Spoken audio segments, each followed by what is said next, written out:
Hey, what's up, guys? So we had a Betway Premiership action on a Tuesday. It was Orlando Pirates going up against Golden Arrows in the game ending 3-0 to Orlando Pirates. Jose Riveiro's final game. Yeah, in an Orlando Pirates dugout. Can you imagine? And I have to say I'm really happy that they sent him off that way. I really am.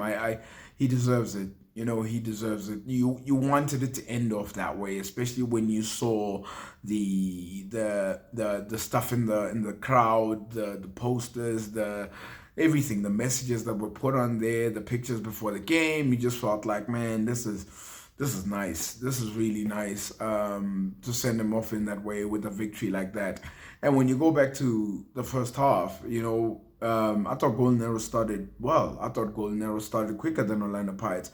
But it's the same old thing. If you're not going to take your chances against Orlando Pirates, you are going to get hurt. You absolutely are going to get hurt. And it's an element of quality as well and clinical finishing too, because crosses are coming in for arrows and the ball is not going into the back of the net. And then where you find Orlando Pirates, on the other hand, Rele dances and he finds Mabasa, they 1-0 up.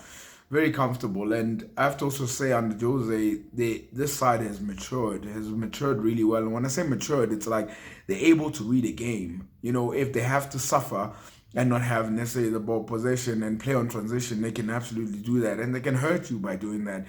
And that's what they did. Having to defend really well, their wrist defense was really good.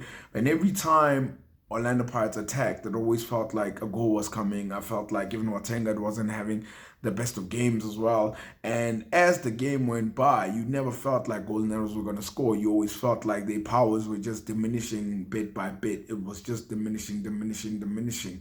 And they just never got close to Sipochain. And then obviously Hoto makes the cross shot, whatever's, and then Chandu finishes it off. And then finally, Gabriel Damini as well. I mean, I said in a tweet that him and Tebo Mkwena, for me, are like the two best set piece takers in the country at this current moment. You'd have to say that. But, I said my thank yous to Jose. I just want to also say thank you to Orlando Pirates. Look, the title race, I think, is going to be over tomorrow.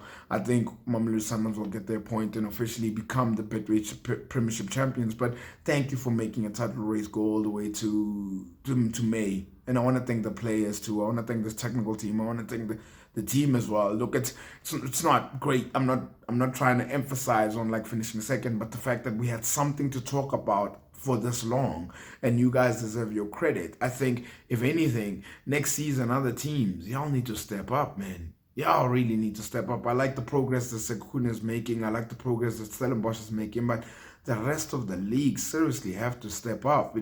You just can't rely on like just one team to sort of try and take Mamelodi Sundowns off the throne. But the fact that Orlando Pirates are making roads in that, I think you have to give them the credit in the fact that it lasted this long. So thank you to the players, thank you to the team as well. You really made a good shout this season, especially also competing within Africa and as well also the cup competitions too, making it to the final of the Nedbank Cup and as well as also making it to the semi-finals of the Champions League. So it's really good. I just want to give them a shout out, and that's for sure. I've dropped the link here. Please hit the link and subscribe. I appreciate everybody's support.